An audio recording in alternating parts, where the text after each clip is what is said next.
remember we covered this where Trump sent a letter to Harvard and he was saying you better start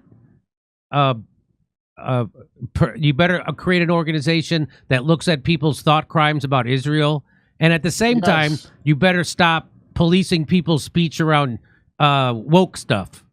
Yeah, so right. he was just Didn't make sense at all, did it? So it was very contradictory, and they were saying, hey, just like, you know, lots of the Zionists, they're all for free speech except now. Yeah. Right? Except after October 7th, and that's what Trump is doing. All right, we're for free speech, and except when it comes to Israel. You better create an organization that looks into people's thought crimes about not liking Israel, and if they're deemed a terrorist, we can kick them out of the country or detain them. You better be pro-Likud Israel too. You don't even get to pick what party in Israel you like. You pick one. Well, now the Trump administration is saying that was a goof. What? They didn't mean. It did seem like one. They didn't mean to send that letter to Harvard. I'm not kidding. Well, it was dumb as shit.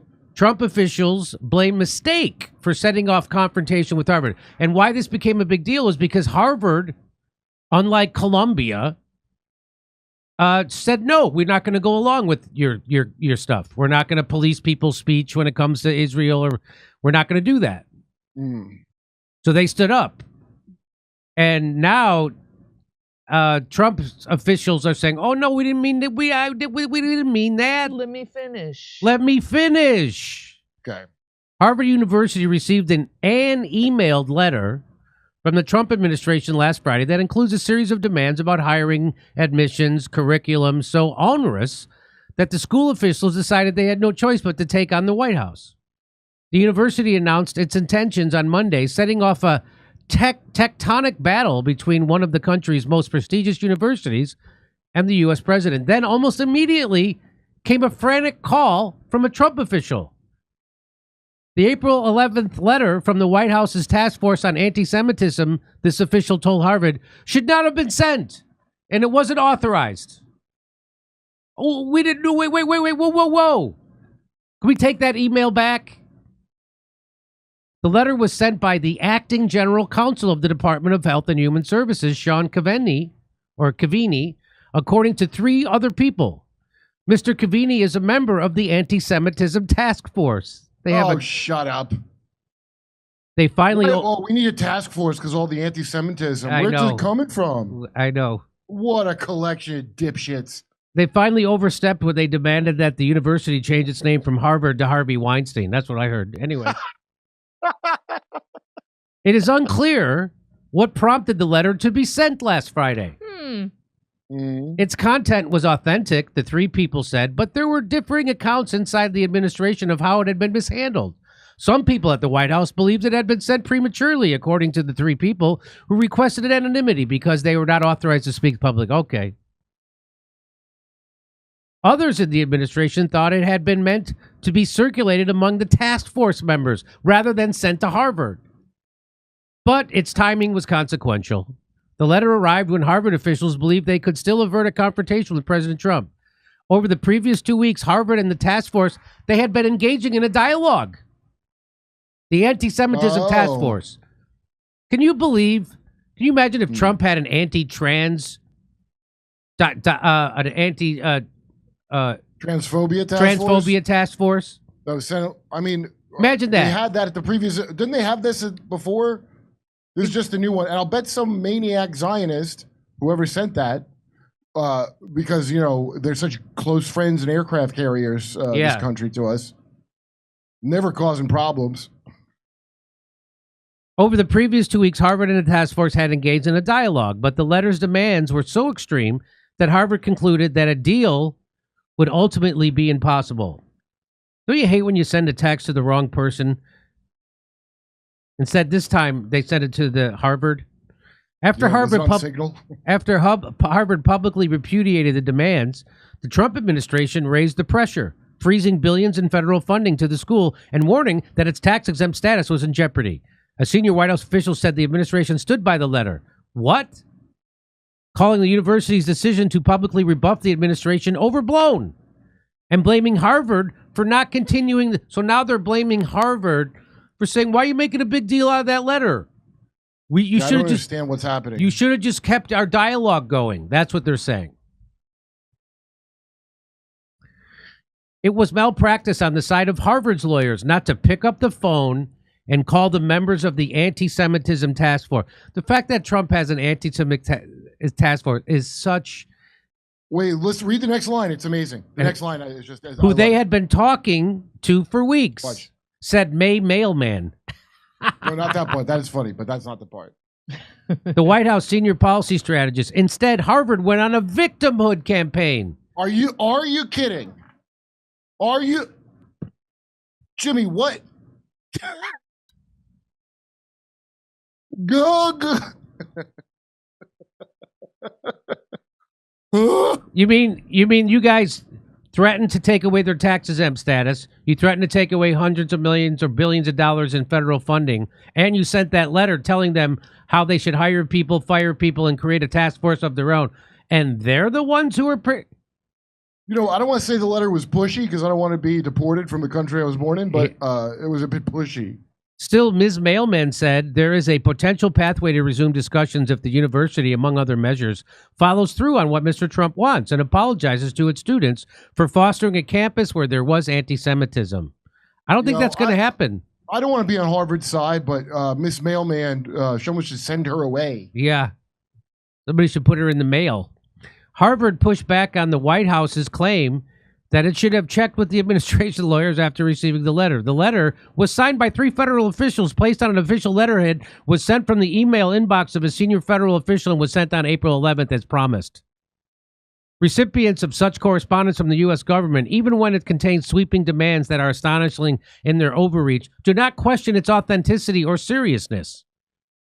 For 2 weeks, Harvard's lawyers, William Burrick and Robert Hoover, listened as Trump officials, in fairly broad strokes, laid out the administration's concerns about how the school dealt with anti-Semitism and other issues. On the administration side of the dialogue were 3 lawyers, Josh Grubem, who cares what their names are. The back and forth lacked specifics on what the administration wanted Harvard to do. The Trump administration lawyers said they would send Harvard a letter last Friday that laid out more specifics. By the end of the workday on Friday, the letter had not arrived. Instead, overnight, the lawyers from Harvard received a letter sent from Mr. McIlhany in an email that was far different from the one the school had expected. It listed a series of demands that would reshape students and academic life in ways Harvard could never agree to. On Monday, Harvard said publicly that it could not accede to them. Shortly thereafter, Mr. Grunbaum called one of Harvard's lawyers, according to 2 people with knowledge of the calls. At first, he said he and Mr. Wheeler had not authorized sending that letter.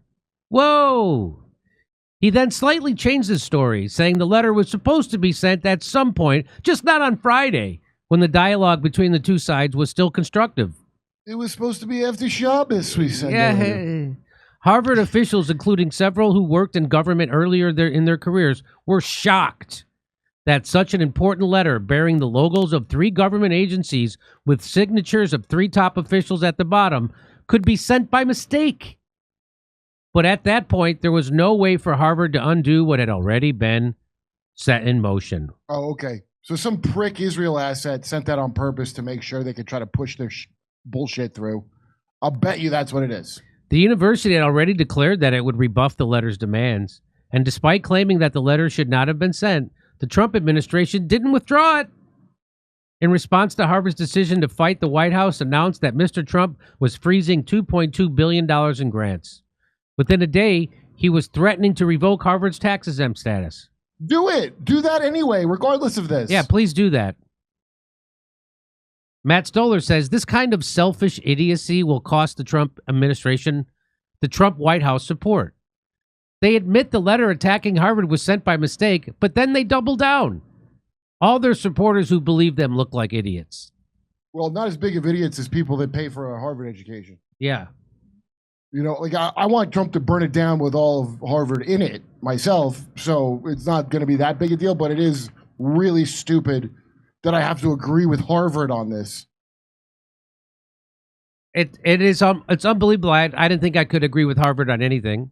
Not since Dave Smith, the dream team of Dave Smith and Cenk Uygur took on Dennis Prager and that other chick, Boccia or whatever. I didn't see it. Well, I don't want to agree with Cenk Uygur, but well, he was right. They were the anti-Zionist side, and they were telling the truth. It's a lot of there's a lot of goof ups happening, and I think the biggest goof up is that the Trump administration has an anti-Semitism task force. Why would that be necessary at all? Excuse me, someone said a thing to me. Officer. Somebody doesn't like my Semitism. Somebody said I should live in Poland instead of the place where I live currently. People are saying mean things to me over here, and I can't take it. I wish the White House would step in. Words of violence now. So I didn't like when it was woke, but now I would like that's that right. So this is honor for me. So this is what people are calling the woke right. So you're Facts do care about my feelings. So now you found a thing that makes you want to police other people's speech and thoughts. Yeah. And no, the woke right is not that's James Lindsay calling that to Dave Smith. But in reality, what the woke right is Zionists. Yeah. All the same sensitivities. There's a task force. We got to get to the bottom of why anyone would be big. Oh, you can't figure it out? Wow. I'm pretty sure I don't understand why I can't hate stuff. So this is just more hate speech. So this is everybody who considered themselves a libertarian and right wing. They hated hate speech. You can't police my hate. I get to hate. Why can't I get to hate stuff? Why can't I hate Israel? Why don't I get to hate stuff? I don't. You know what I hate? I hate being lied to by people. That's all. Yeah. I hate liars telling me lies, and then not only that, acting like I'm obligated to believe their lies as if they are my teenage daughter. You know, like I don't care about you like that, dude. I'm not backing up your lies. You have to stand. You know, I grew up in Chicago. There's a suburb called Skokie where a lot of Holocaust survivors lived, and the Nazis would march through Skokie every year. I'm sure that offended them. But guess what? The ACLU and the Holocaust survivors in Skokie allowed it. You know why? Because they valued free speech more than they hated the Nazis. Right. So this is all bullshit. And especially someone like me, every year it would be on the local news that the Nazis are marching through Skokie, a big Jewish community filled with Holocaust survivors. And guess what? They were allowed to do it. So Trump doing this is anti-American. It's not America first. It's Israel first. And it sounds like they do what they want. And it sounds just as bad as the stuff they were railing against about policing speech around transphobia or homophobia or white supremacy. It's all that. So you just switched it to the thing you like. Who would be in that task force besides a frothing lunatic? Who would be in the anti-Semitism task force besides an absolute maniac desperate to maintain this like Judeo-Zion narrative that nobody... I'm more prejudiced towards Israel than Arabs by a lot. Someday, Kurt. They screwed up. You screwed up. Don't blame me or the Arabs. You screwed up if I'm not on your side 100%. I'm not at fault. You did it. Someday, Kurt, if the Semites work hard enough, and maybe they can ascend in the culture to positions of power and influence. Hopefully sometime. But until then, we need the White House to have an anti-Semitism task force because they can't protect themselves and they don't have any positions of power. We know that. But the Semites, I encourage them to work hard, go to school, and maybe you'll someday ascend to positions of power in the United States. Maybe someday. It's a great point, Jimmy. It's a great point. Maybe one day. We'll be able to take the Islamist death grip off of Hollywood. Yeah, maybe one day you'll fill the halls of the White House and Congress. Maybe one day. Maybe one day you'll can dream. Maybe one day both parties will be at your beck and call. Maybe one day you'll be maybe one day you'll be overrepresented in the media. Yeah. Maybe if you work hard enough, maybe. But until then, we need the White House to have an anti-Semitism task force to protect you because you obviously don't have any positions of power to protect yourselves. Israel is surrounded, okay? That's surrounded. By any means necessary, up to and including an underage child sex trafficking ring by Jeffrey Epstein? I think it does. I think you know the answer, Jimmy. Does that mean they can kill a president if they want? Kurt, be careful what you're watering. Oh. What are you watering? Did I make You never been. All right. What am I watering? Wow. Over to Steph. Doubt in your narrative, you English Twinkie. Thank you, Jimmy. The Pope stood with Gaza and called the church in Gaza. That's why they killed him at 8 p.m. Flick off. That's why they killed him. Y'all hear that Cenk's nephew Hassan got exposed for going to a Diddy party? No! Well, he's a lovely young boy, and there's no reason a boy paints his nails unless he done been to a brown party. Shoes Magoo rather. Douglas seems conflicted in that he expresses an amplified expertise in reverence for Churchill, but he belied by the realization that he can never have been there to have sucked his dick in person. Oh, that's true. And also, Winston Churchill is a big fat dipshit, and whose answer to everything was "Let's go to war." And if he happened to get it right when he says "war, war, war, war, war, war" all the time, I'm not impressed at all. Fuck him. Agreed. Douglas Murray is a has-been. Morty Duke, thank you. I've been to a farm. I'm an expert in spotting BS. Brad Gilbert. Unvaccinated guy, thank you. Let me read this. Experts told me Gail King's an astronaut. I want to point that out. Yes, she is.